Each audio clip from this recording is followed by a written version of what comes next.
And I was buried under messages I couldn't ignore. My sister's medical debt was crushing us.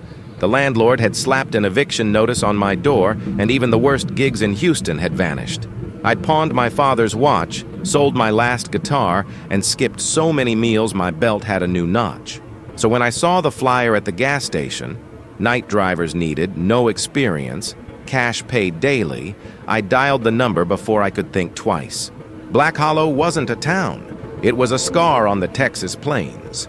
A flat, endless stretch of scrubland where the horizon blurred into nothing. 12,000 souls, though half felt like ghosts. The main street was a graveyard of boarded-up shops and sun-bleached brick. The only light a dying neon sign over the all-night diner. Beyond that, the town sprawled in sagging trailers and peeling houses, pressed against fields that hummed with insects in summer and stood silent in winter. At night, the wind carried dust and secrets, and the coyotes howled like they knew something we didn't. The taxi depot was a squat, tired building on the outskirts, its sign flickering like a dying heartbeat.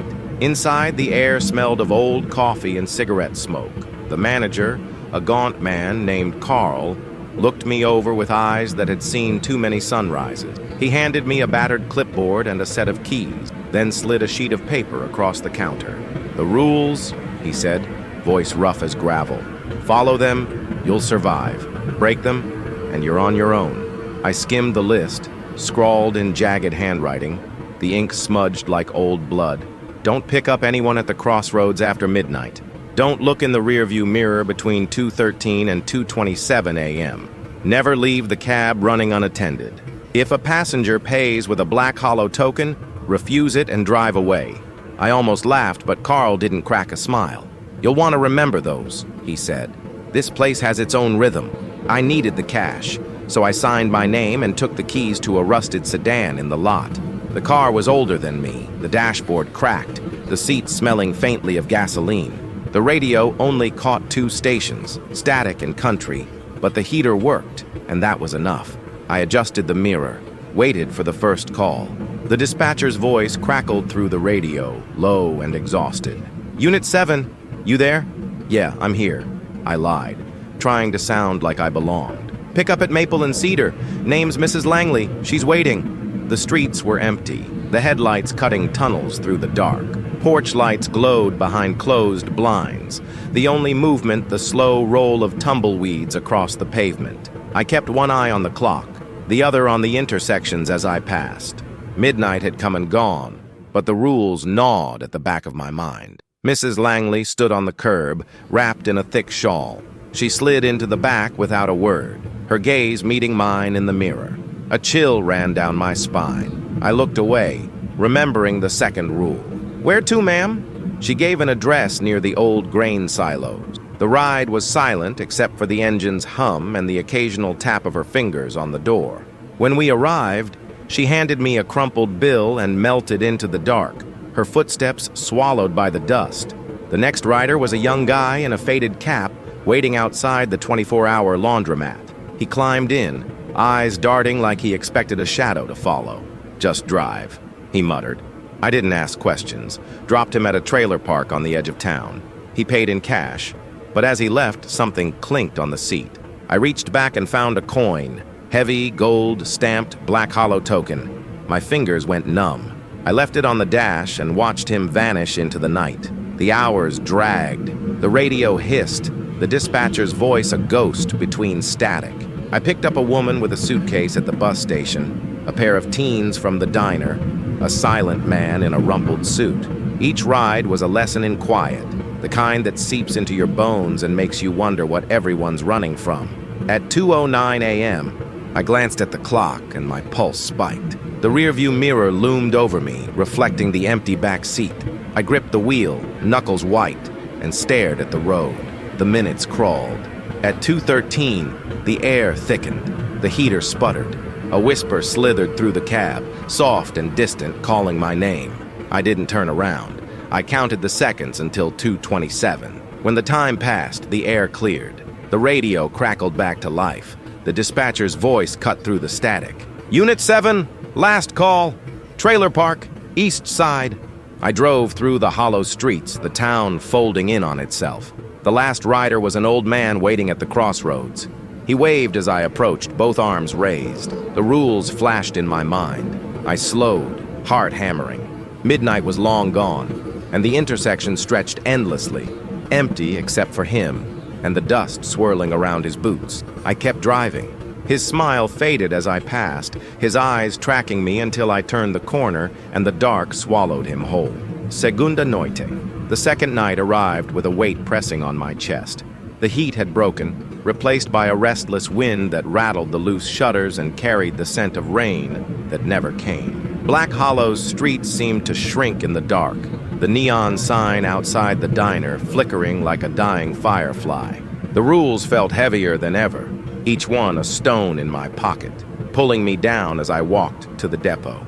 Carl was waiting, smoking in the glow of the porch light, his eyes shadowed. He didn't say much, just handed me the keys and jerked his chin toward the lot. The same battered sedan sat waiting, its yellow paint faded to the color of old paper. I slid behind the wheel, the seat still warm from the day, and started the engine. The first hour passed in a blur of nothing. I drove the length of Main Street twice, circled the trailer parks, idled outside the grocery store. The radio spat static, the dispatcher's voice drifting in and out like a ghost. I watched the sun dip below the horizon, the sky turning the color of bruises, and tried not to think about the rules. The first call came just after midnight. A woman in a red dress, standing outside the liquor store with a paper bag clutched to her chest. She got in without a word, her perfume filling the cab with the scent of cheap roses. She gave me an address near the edge of town, her voice flat. We drove in silence, the only sound the hum of the tires on cracked pavement. I caught her watching me in the mirror, her eyes dark pools. I forced myself to look away. When we reached her stop, she handed me a 5 and disappeared into the night, her dress swallowed by the dark. The next call was from the dispatcher, a pickup at the old gas station by the highway.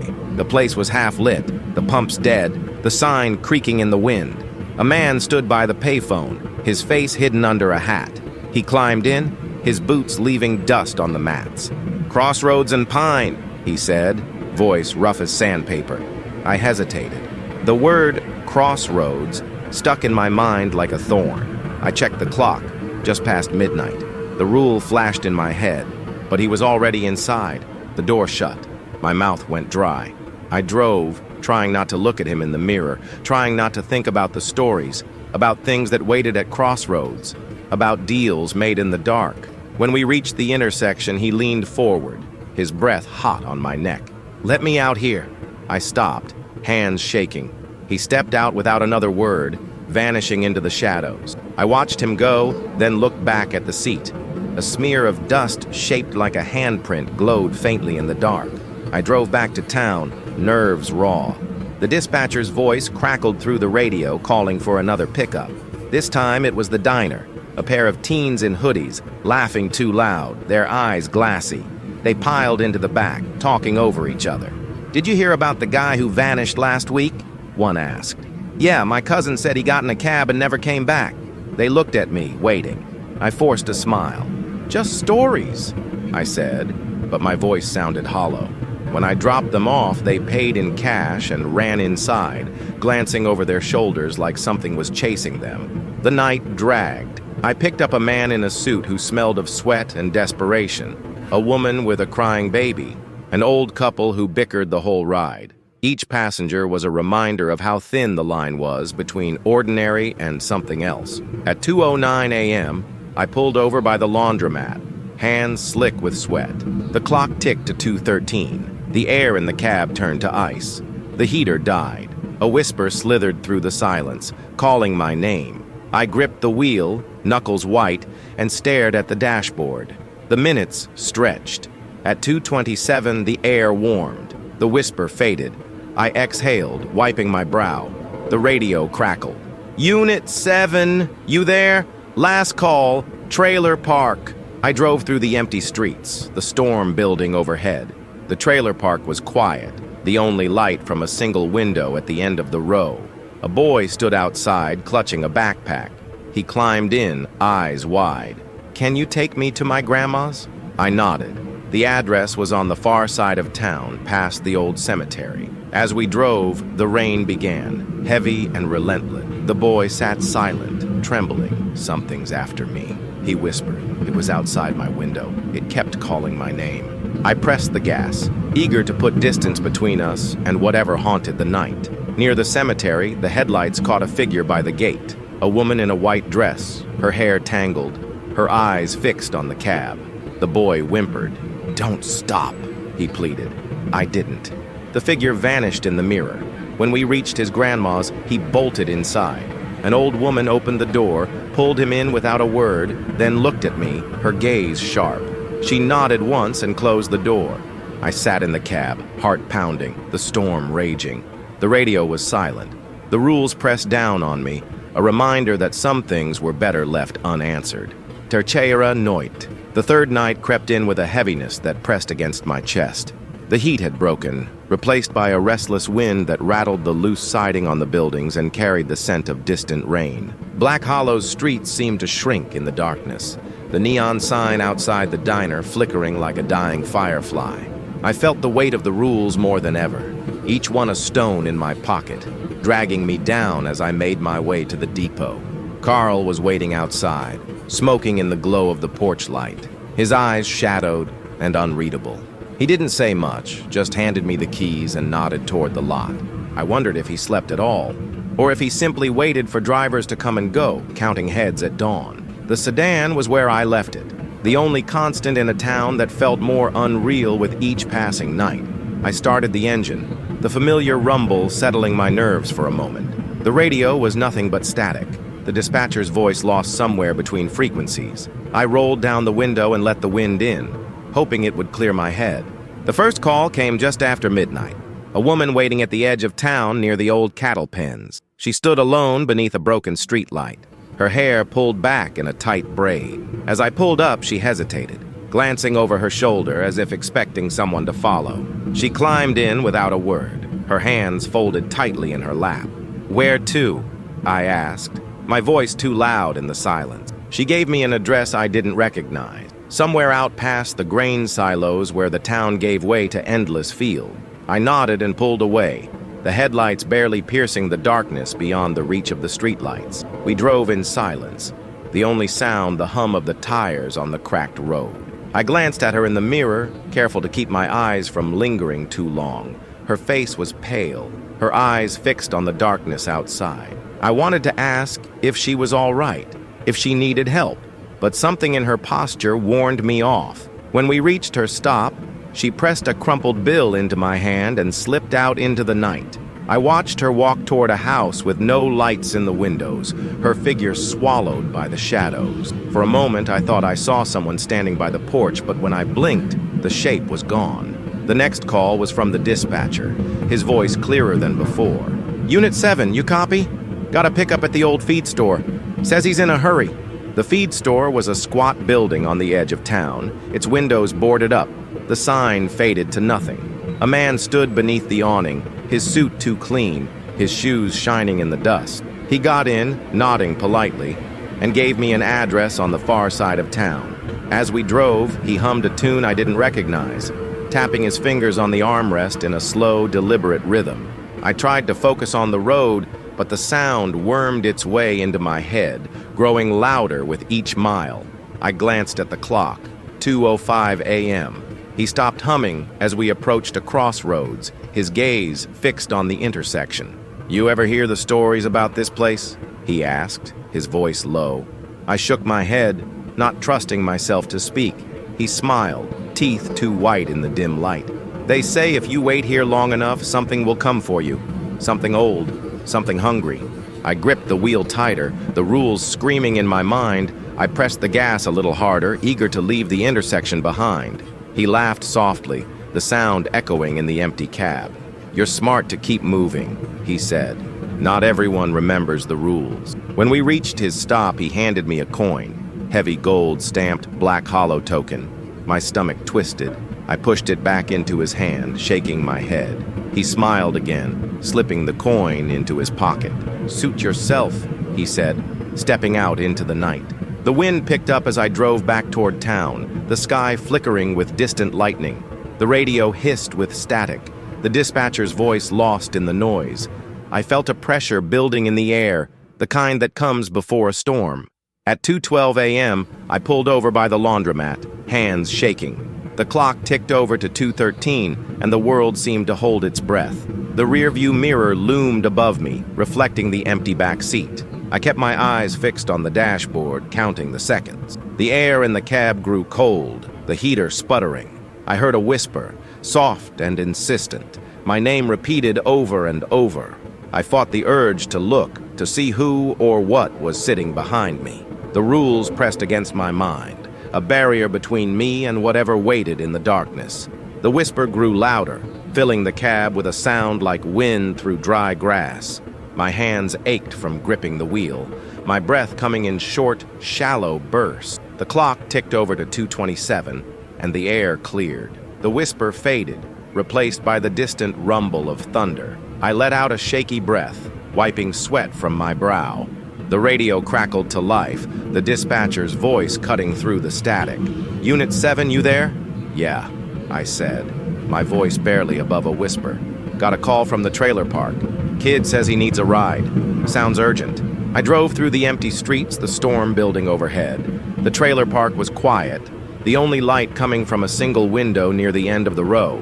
A boy stood outside, clutching a backpack to his chest. He climbed in, eyes wide with fear. "Can you take me to my grandma's house, please?" I nodded, glancing at the address he gave me. It was on the far side of town, past the old cemetery. I started the engine, the headlights cutting through the darkness. As we drove, the rain began to fall, heavy and relentless. The wipers struggled to keep up, the road slick beneath the tires. The boy sat in silence, his hands trembling. "Are you all right?" I asked, trying to keep my voice steady. He shook his head, tears glinting in the dim light. "Something's after me," he whispered. "It was outside my window. It kept calling my name." I felt a chill run down my spine, the memory of the whisper in my cab still fresh. I pressed the gas, eager to put distance between us and whatever haunted the night. As we neared the cemetery, the headlights caught a figure standing by the gate, a woman in a white dress, her hair tangled, her eyes fixed on the cab.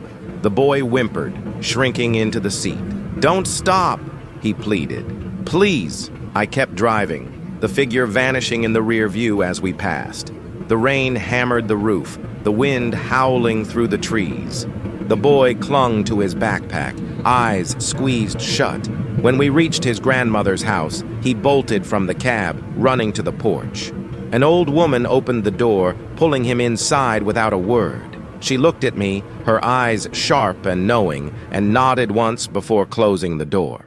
I sat in the cab, heart pounding, the storm raging around me. The radio was silent, the only sound, the rain on the roof and the wind in the trees. I felt the weight of the rules pressing down on me, a reminder that some things were better left unexplained. Quarta Noit. The fourth night in Black Hollow brought a different kind of darkness. The wind had died, but the air felt thick, as if the whole town was holding its breath. I walked to the depot with a sense of dread that clung to my skin, heavier than the Texas humidity. The streets were quieter than usual, not even the stray dogs or porch sitters out tonight. Every window I passed was shuttered. Every porch light burned behind curtains as if the whole town had agreed to hide from something only they could sense. Carl was waiting for me as always, but tonight he didn't hand me the keys right away. He just stared at me for a long moment, his eyes bloodshot and ringed with dark circles. "You look tired," he said, voice flat. "So do you," I replied, and for a moment, we shared a silence that felt like an understanding. He slid the keys across the counter.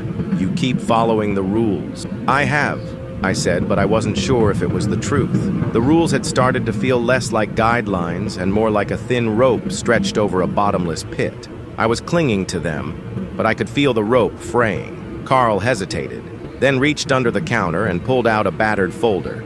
"You ever wonder why we have those rules?" he asked. I nodded. He pushed the folder toward me. "Read this when you get a chance. Just don't let anyone see you with it, not even the other drivers." I took the folder, tucked it under my arm, and headed out to the sedan. The cab felt colder than usual, the seats stiff and unwelcoming. I set the folder on the passenger seat, promising myself I'd look through it between rides. The first call came just after midnight, a pickup at the edge of town near the old sawmill. The place had been abandoned for years, its windows boarded, its walls tagged with graffiti. A woman waited by the gate, her face hidden beneath a wide-brimmed hat. She climbed in without a word, her hands gloved despite the heat. "Where to?" I asked, but she only pointed straight ahead. We drove in silence, the headlights barely illuminating the cracked road. I tried to focus on the drive, but my mind kept drifting to the folder on the seat beside me. When we reached a crossroads, she tapped the window. "Here," she said, her voice barely above a whisper. I stopped, and she stepped out, vanishing into the darkness. I waited for a moment, half expecting her to reappear, but the night swallowed her whole. When I looked back at the seat, there was a single gold coin stamped Black Hollow token. I left it where it was. Between rides, I opened the folder. Inside were old newspaper clippings, yellowed with age, and handwritten notes in Carl's blocky script. The headlines told stories I'd never heard. Local man vanishes after night shift. Mysterious coin linked to disappearances. Crossroads claims another. The notes were worse. Descriptions of passengers who weren't quite right, of drivers who broke the rules and were never seen again, of things seen in rearview mirrors that didn't belong in this world. One note caught my eye. "Never leave the cab running and empty. They can't get in if you're inside. They can't take you if you're moving." I shivered and closed the folder, tucking it under the seat. The radio crackled. "Unit 7, you copy? Pick up at the old church. Guy says he needs a ride to the cemetery." My gut twisted. The old church was a ruin. Its steeple collapsed, its windows shattered. I drove out anyway, the rules pressing against my mind like a warning. A man waited by the church steps, dressed in a black suit that looked a century out of date. He climbed in, his hands folded neatly in his lap. "Cemetery, please," he said, his voice smooth as oil. We drove in silence, the road winding through fields of tall grass. The cemetery gates loomed ahead, iron and rusted. As we pulled up, he turned to me, his eyes dark and bottomless. "Do you know why this town has so many rules?" he asked. I shook my head, unable to speak. He smiled, showing too many teeth. "Because Black Hollow is a doorway, and doors need to be kept closed." He stepped out and disappeared among the gravestones. I waited, heart pounding, until the clock ticked past 2:13. I kept my eyes fixed on the dashboard, refusing to look in the mirror. Quinta Noit. The fifth night arrived with a sky the color of old bruises and a hush that settled over Black Hollow like a warning. I barely slept the day before, every hour haunted by the folder's stories and the woman's whispered warning. Don't trust the lights, don't trust the coins, don't trust the man in the black suit. The rules felt heavier than ever, not just words, but a lifeline stretched thin over something vast and hungry. I told myself I wouldn't go back, that I'd pack a bag and leave at first light. But when dusk came, I found myself walking the same cracked sidewalk to the depot, as if the town itself wouldn't let me go. Carl was waiting as always, but tonight he looked smaller, hunched in the doorway with a thermos clutched in his hand. He didn't say anything when I took the keys. He just nodded, eyes hollow, and watched me go. I wondered if he'd be there when I returned, or if the night would finally claim him too. The sedan started on the first try, engine rumbling like a tired animal. I set the folder on the passenger seat, the slip of paper with "run" scrawled across it tucked inside. The radio was silent, the dispatcher gone. For the first time, I realized I didn't know his name, had never seen his face. I wondered if he'd ever existed at all. The streets were emptier than I'd ever seen them. No porch lights, no laughter from the bar, no stray dogs nosing through trash. Even the wind had died, leaving the night thick and stagnant. I drove in circles, meter ticking, headlights sweeping over fields that seemed to press closer with every mile. Just after midnight, the first call came. Not over the radio, but from the back seat. A voice soft as moth wings, barely more than a breath. "Mine and Cross, please." I jerked, heart hammering, but the back seat was empty. I gripped the wheel, knuckles white, and drove to the intersection. The rules screamed in my mind. But when I arrived, the crossroads were deserted. only the fields and the dark, and the sense that something was watching from just beyond the reach of the headlights. I didn't stop. I pressed the gas, tearing away from the crossroads, the cab shuddering as if something had brushed against it in the dark. The next rider was a woman standing outside the diner, her dress too thin for the night air, her eyes wide and unblinking. She climbed in without a word, hands folded in her lap. I didn't ask where she was going. I just drove, letting the cab carry us through the empty streets. After a few blocks, she leaned forward, her breath cold on my neck. "You've seen them, haven't you?" she whispered. I nodded, not trusting my voice. "They're hungry tonight," she said, "hungrier than ever."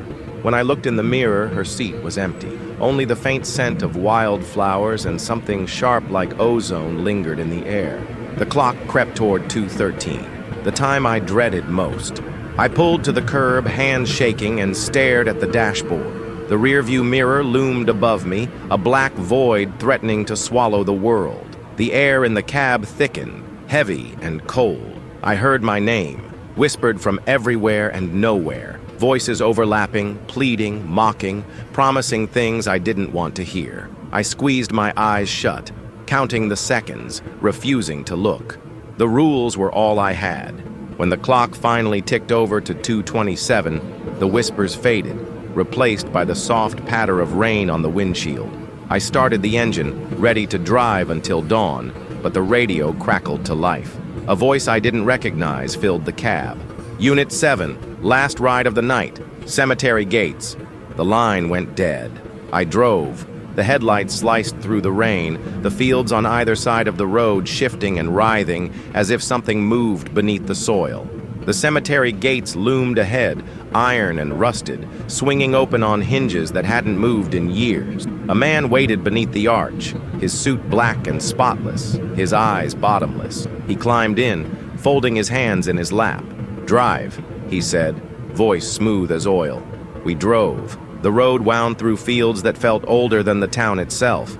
The man watched me in the mirror, his gaze cold and hungry. "You know the rules," he said, not a question. I nodded.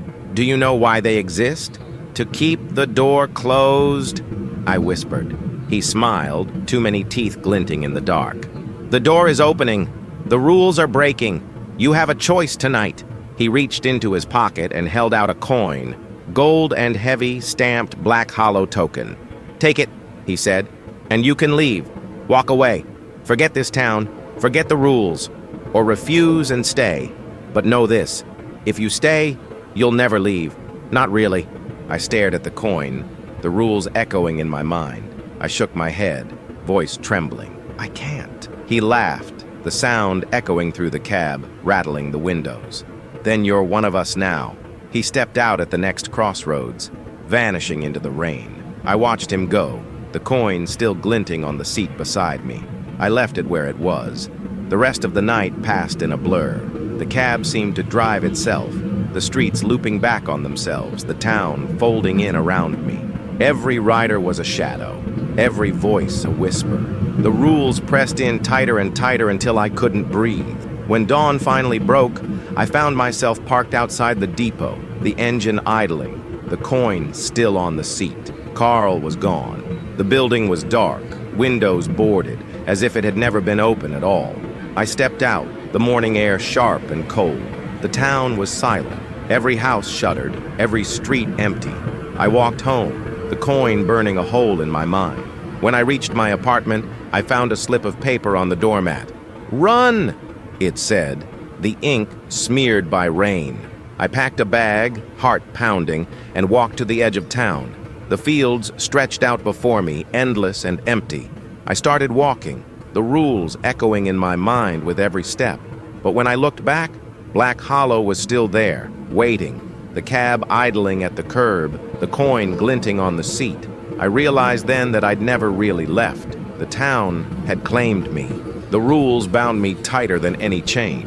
I was part of Black Hollow now, another shadow in the night, another driver following the rules.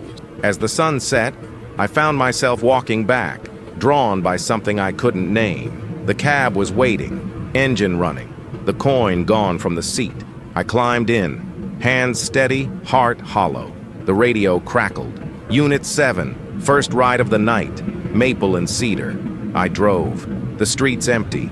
The night pressing in. The rules were all I had. All I'd ever have. The door was closing, but I was on the wrong side. Fim.